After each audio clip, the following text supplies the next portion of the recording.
Hello, hello, hello. My name is Angel Jones. Thank you for joining me on 12-minute RV Convos. Follow along with me as I hit the road to have conversations with amazing people from all over the world.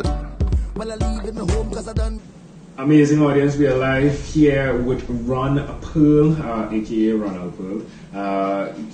Just join in. We are allowing you to see how I have conversations with amazing people, right? And I mean, it's just natural for me. I love it. I'm passionate about it. It's even easier when I meet amazing people like Ron. So, Ron, I mean, tell us about yourself. So I am co-founder of Expand Your Impact with my wife, Mandy White Pearl. Mandy actually ran into your promotion originally, and our first conversation was right at the end of 2017 when you were in your run-up. I forget exactly what the total was, but you were trying to do like 10,000 in a month. I'm in there. Yeah, you were doing a lot, and I was glad to be involved. I think we did it like 8 o'clock at night. Yeah. So I sat there, that same computer, that same desk. We didn't do it for a whole tour. But I liked your format. You had a couple of nice questions, something everybody could answer. Yeah. And the change that you want to see in the world is what we want to exemplify. Yeah, you said that. You said that in our conversation. You said, as well as when people like you make noise, and you were meaning on the online space, like we hear. Oh, yeah. Yeah, we hear. And you didn't just let that be. You could have looked at that from far, right? But instead, you came in and it was fun, right? Now tell us a bit more about your situation between that time, 2017, the ending up from like December to now.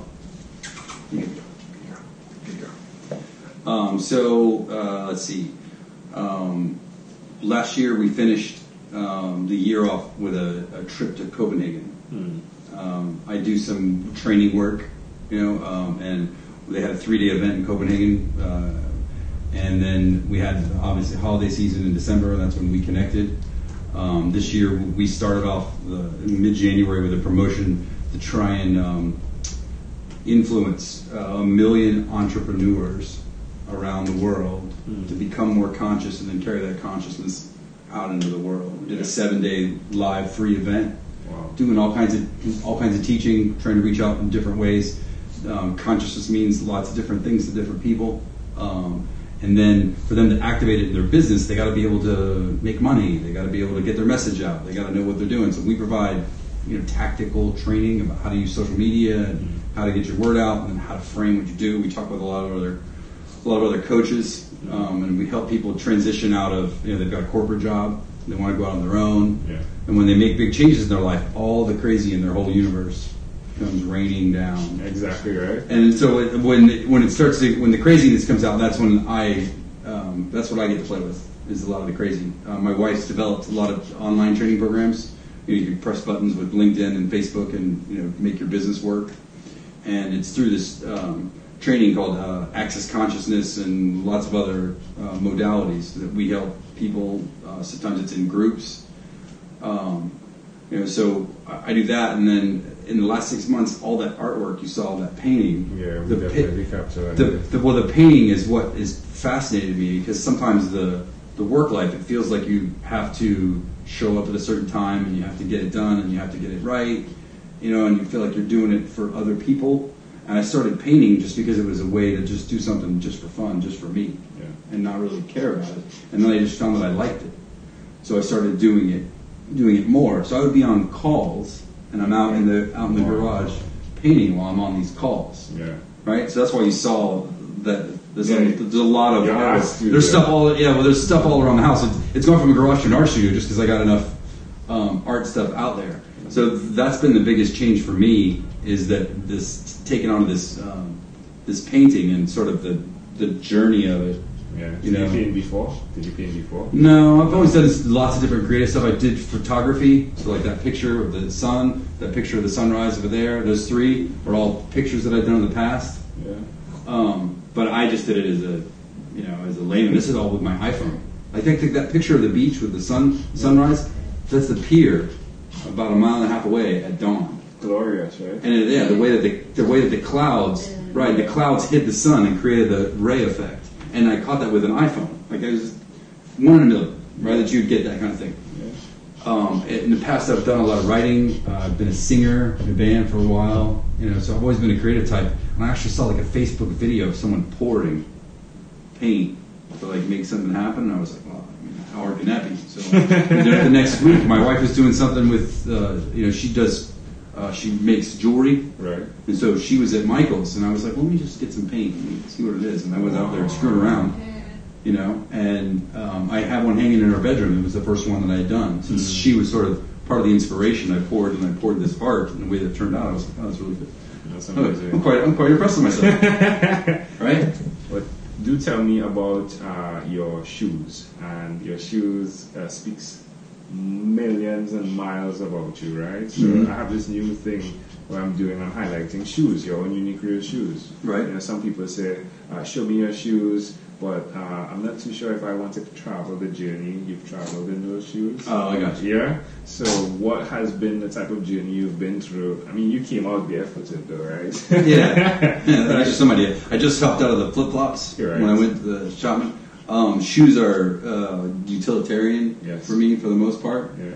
I have a couple of pairs that I could walk into the garden with and then turn and go out to dinner. Yeah. I wouldn't think twice about it. I got a couple that you wear out if I needed to dress up a little bit. Yeah. But they collect dust a lot. So tell us about that then, that lifestyle then that you've chosen then, and the sacrifices that have come with it, being that person, right? I used to run an agency.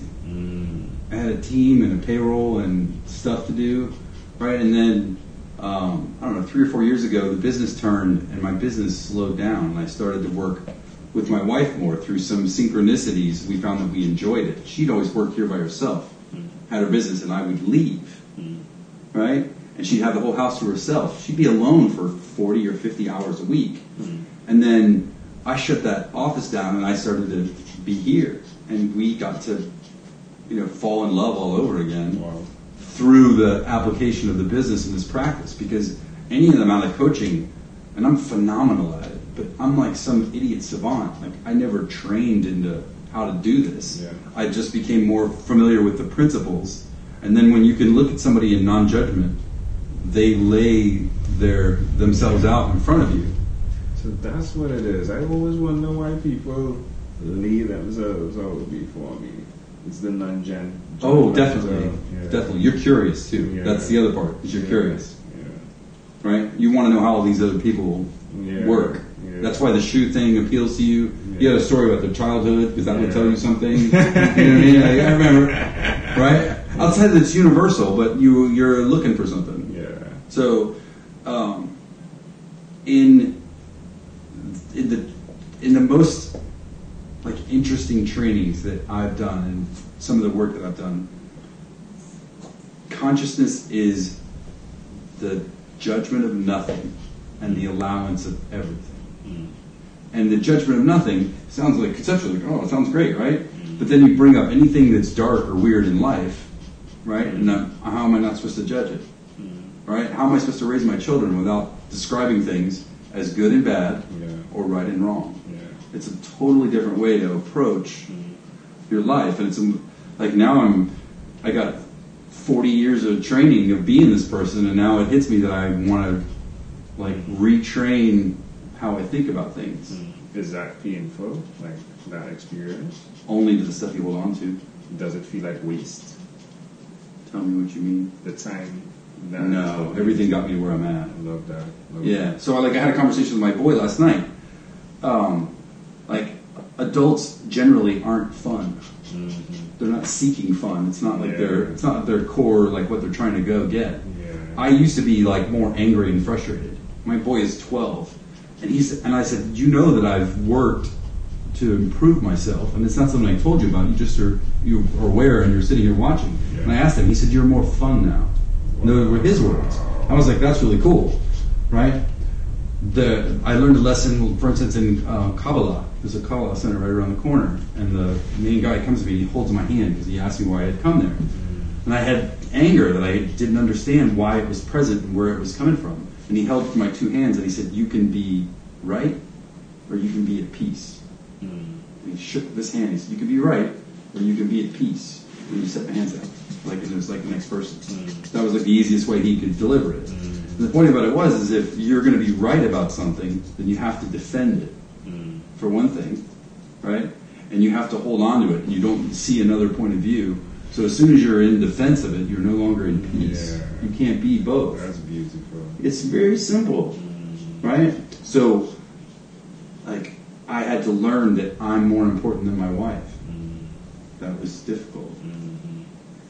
Why is that the case? Because I have to hold myself in my highest regard at all times, regardless of what she does or says or is or whatever. And in my example, I can serve her.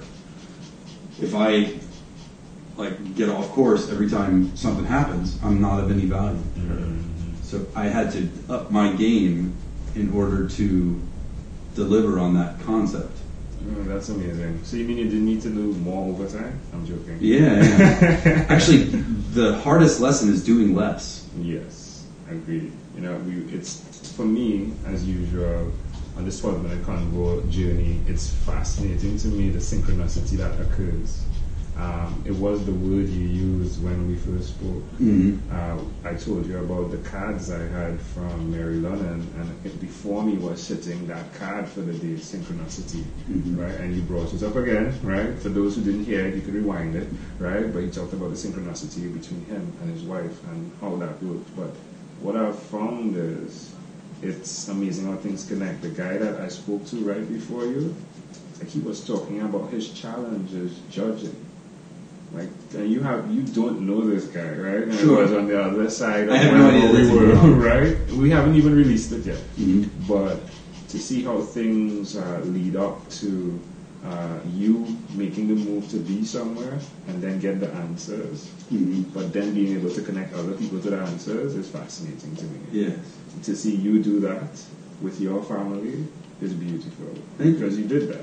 You did the corporate, yeah? Yeah. Not saying that the corporate is wrong or anything. I'm just saying his example. But you did the corporate. That's a corporate. You can do really cool things because you can get a lot of resources. Exactly. A lot of tools. Yeah. Yes, you can make a lot of things happen. Right. But you were being married to someone half of the time, or at least probably 25% of the time. Maybe. Yeah. So well done. Big conversation. Tell me about the energy side of what you do. Everything is energy. And you shake your head and you're like, yeah, right? So the reason you say that everything is energy is because even the matter that looks still and looks functional isn't. The closer you get, the more chaotic it really is. An electron is never actually a physical piece of matter anywhere. An electron is an idea. An electron is this moving thing, and it's always been pictured as something.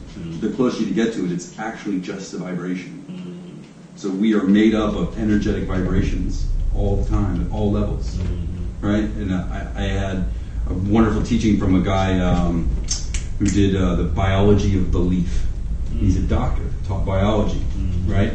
He's now talks about things like epigenetics, right? So epigenetics is the concept that the traumas of past lives get passed through your genes, right? Crazy, right? Absolutely. You can also shift and create in whatever direction you want. Yeah. Right, with the things at your fingertips. So in the energy of the world, in the energy of the people and in the touching, right, as you become more accustomed to it, you can have it be a tool for you. Like energy is the first language that anybody ever learns. Yeah. That's why children know whether you're in a good mood or a bad mood. Because they can sense it. Right? Oh, yes. So Abraham said that you can always tell if you're connected or not by looking at the teenagers and the beasts. That if you're in a good place, they'll want to play with you. Otherwise, off you go. So she's been a great, she's been a great measure. And I enjoy my time with the kids, which is good. Andrew's 12 now, and his, sort of his world is expanding so rapidly with his children, or with his other friends. That's a whole other world for him. And he just went into 6th grade with a school of 800 kids. It's bigger than the 30 that it used to be. I can't know everybody now. Oh, look at you. So amazing. If everything is energy, then you can be, do, or have anything. Like the possibilities of that are possible. It's mind-boggling. It's possible. Right? It's possible. Yeah. Are you good? Yeah. tell me or tell everyone that's listening, where's the best place they can connect with you? We have a Facebook community that's Expand Your Impact. You can reach us at expandyouриmpact.com. Those are probably the two easiest ways. I don't want to throw my cell phone out on your thing, but no, it's your thing right now. Social media is the best thing.